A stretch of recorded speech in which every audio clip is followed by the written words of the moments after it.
กับสวัสดีพ่อแม่พี่น้องและFCตุ่มองถูกกองยินดีต้อนรับกับคือสองสนางเลยพี่น้องเฮาพาบ่าวมุงเมื่อผ่าตัดน้ำออกจากตีนเนาะน้ำติ๋วพี่น้องเลยออกมาทั้งนี้เพิ่นปั่นเขาสิเละและหน้าโคกพี่น้องปั่นเขาหน้าโคกก็สิเละอะไรเพื่อเฮาออกมากระสอบเฮากับบ่พอจะนึกเท่ไว้พี่น้องเอ้ยมารอลุ่นน้ำกันพี่น้องว่าสิได้จักสอบเนาะหน้าโคฮะจะได้จักสอบพี่น้องรุ่นน้ำกันเด้อเบามุงก็เบาแม็กกับฮากามาฮอนหน้าพี่น้องเลยตาตัดน้ำออกแล้วตาน้ำออกแล้วผมก็ออกมาหน้าเลยขับรถท้ายออกมาแกเอาเข่าพี่น้องเข่าเขาจะเท่ไว้พี่น้องเลยกระสอบเขาบอกพ่อก็สิได้ข่าวร้ายขนาดจนในเท่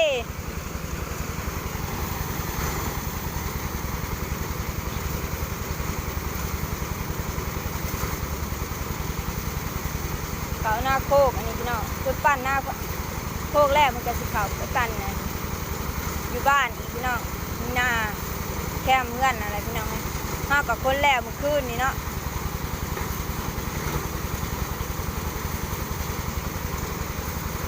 ออกมาประทัน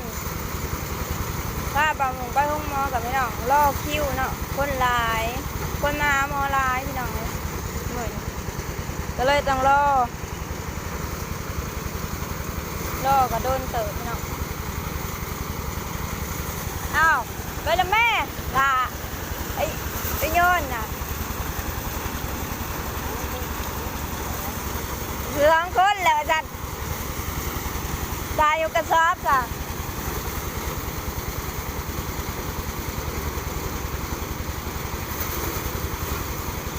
มาลุ้นกันเด้อพี่น้องเด้อว่าจะได้จักสอบเนาะข่าวหน้าโคกนี่พี่น้องเท่ไว้กันห้าก็จะหายใส่ซอปันพี่น้องนะเป็นเท่ไว้หายกว่าต้นหน้ากระสอบพ่อห้ากระสอบมาซ่าเหมือนกัน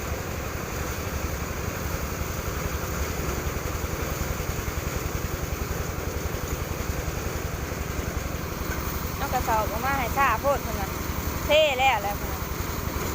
เท่ไว้ก่อนแหละว่ากระสอบห้าหน้ากระสอบมาก่อนนะซ่าหาสอบพี่น้องย่านบ่พ่อซื้อมาเพิ่มอีกข้าวสอบ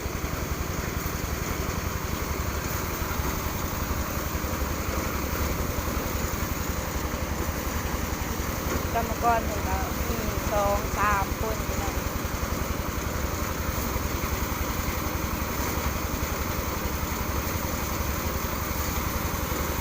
มื่อนี้อยู่บนหนามานำดองเลยกาฟิวมานำโพ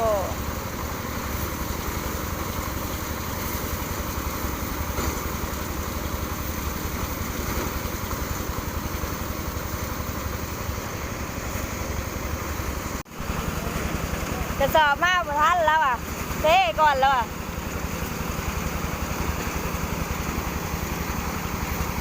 เขาคนละแนวแต่หนักเขาข้าวของหอมพี่น้องจะเล็กกองไว้ต่างหากก้องเขาไว้ต่างหาก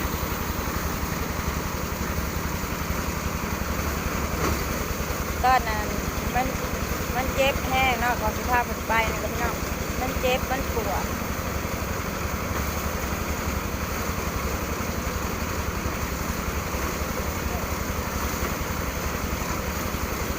นำน้องออกเนาะว่าเขาถอยคอพายพี่น้องนั่นตั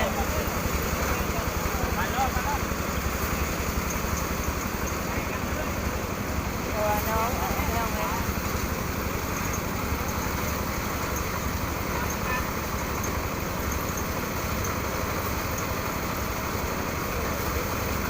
น้องออกเนาะวันนั้นมันแตกพี่น้องก็เลยพามัน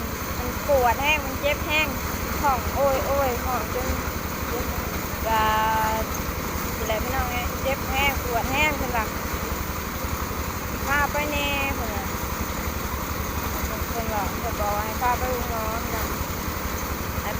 ไปเลยหายหมอผ่าออกหายเนาะผ่าน้ำติ้วใหญ่เติมพี่น้องอันที่พ ข่าวมากแล้วเนาะตัวเขาบริขายพี่น้องเบิ้งละตอนนั้นไปโรงหมอนะเป็นว่างานถ่ายวิดีโอก็เลยบริถ่าย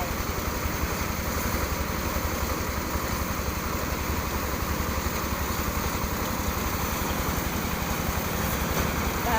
เอาขาน้ำของแรกมาเห็นเดี่ยเปิดพี่น้อง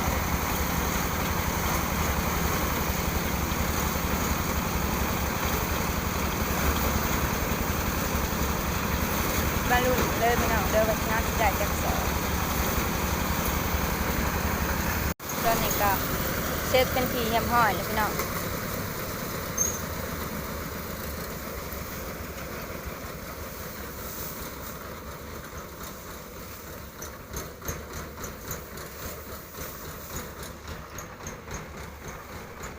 ทีมเก่าพี่น้องให้มาปั่นเก่าเจ้าวิวโอ้ยมาน้ำอีกจะมาหยัง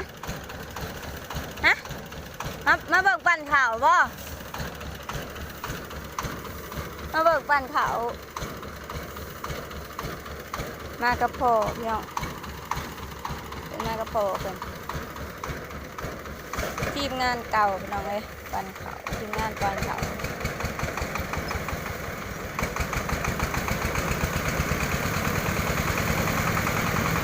บ้านตัวนี้แหละเราจะเป็นเมื่อร้านตรงบ้านอีกแล้วพี่น้องหน้าบ้านเฮา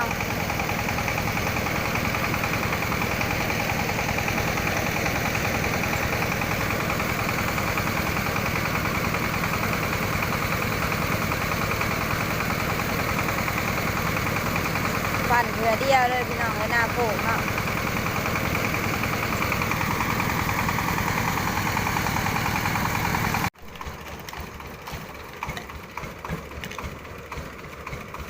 จะสอบหน้ามันนี่หน้าโคกเฉพาะหน้าโคกเลยพี่น้องสิได้ซ้ำหน้าเช่นยาหรือเปล่าเนาะพี่น้องกลับมาโลดน้ำกัน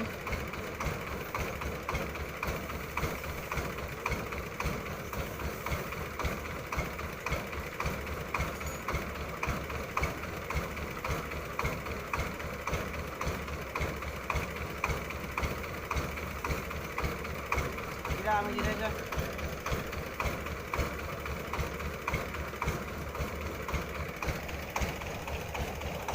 คุณนั่งอยู่เทิงอ่ะนะเนาะห้อนแดดห้อนหน้าน้ำมู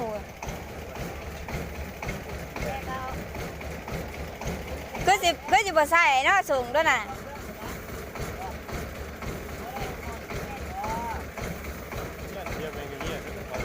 ฮะเอา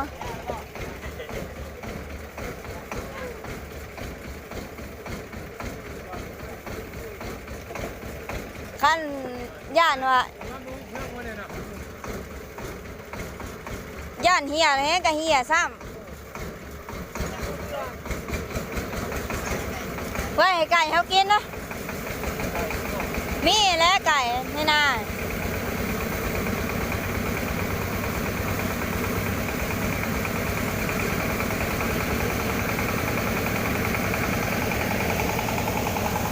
ได้มา30อยู่ป่ะ10ป่ะโอ้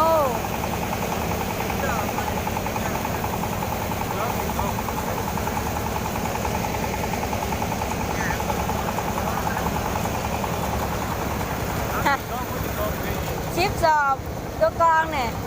ตัวกองเนี่ย10 สอบ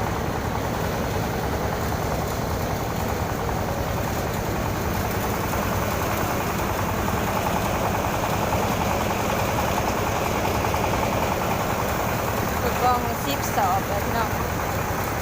ตอนแรกตอนนั้นก็คือไรหาน่ะตั้งอันนั้นก็หาต้องหาเจ็ด14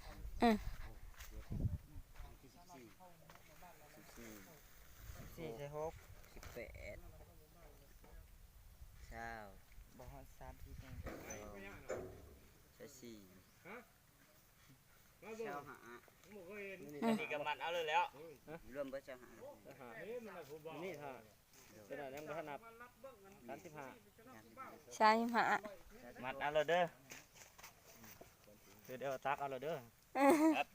ตักก็ตัก ก็ได้ ตักเอาเบิดเลยเด้อกันตักเอา บ่มันก็บ่ได้ 35 ได้แล้วกันว่านั่น ยุบแล้วไง มัดเอาเนี่ยเอาสำเร็จแล้ว 35พี่กายนี่ได้จะไปปะฮะ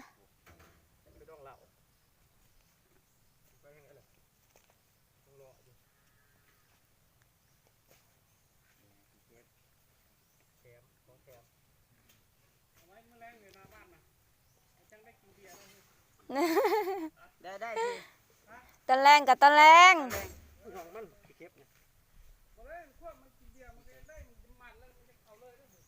หมักยามมื้อแรงเนาะยามแห่เนาะหมักไปอยู่ห่มคามมื้อนี้ซะนะ นี่ยังไง กี่เคปตัวเด็ด โอ้ตัวเด็ด สอบสุดท้าย มีของแถม ยังบ่ออกอยู่ 35 บ่ได้บ่ได้รวมได้ เอาเลยบ่มีดอกเยอะ มีอยู่ เอาเลยเอาเลยจะแห้งหมาเนี่ยเอารถมาเนี่ย สิไปต่อ มันหนักไม่เอาเลยนะบ่พ่อนี่ก็บ่พ่อคือกันถ้าเป็นพ่อเอาเรื่องแล้วแล้วอะไรแม่นบ่พี่อยู่เจ้าจะเราได้ มันใจเป็นรอบแรงที่สุดนั่นแหละเนาะ จะประมาณ4 ทุ่ม โอ้โต4 ทุ่มบ่ยัง ยาว่าจังซั่น 4 ทุ่มเนี่ย4 ทุ่มเลยยกเข้าเฮือนให้พร้อมทั้งนี้นอนอยู่หน้าซ้ำ นี่จะบอกพี่กันแน่แล้วนะแล้วตัวไหนแล้วไปหาข่อยก่อนเลยแต่เมื่อวานของอะไรเยท้องกันแน่แล้วนะ กันสิว่า4 ทุ่มแล้วบ่ ยีทุบนะก็เลยยีทุบไม่ได้กินข้าวแรงแท้ 35 สอบพี่น้องปลูก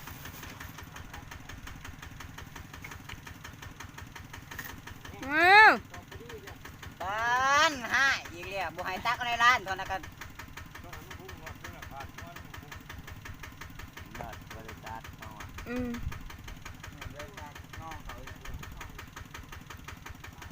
สำหรับคลิปนี้ก็สิขอจบ เนี่ย เพียงเท่านี้แล้วพี่น้อง ยังเงา พบกันใหม่คลิปหน้าโดยสบายดี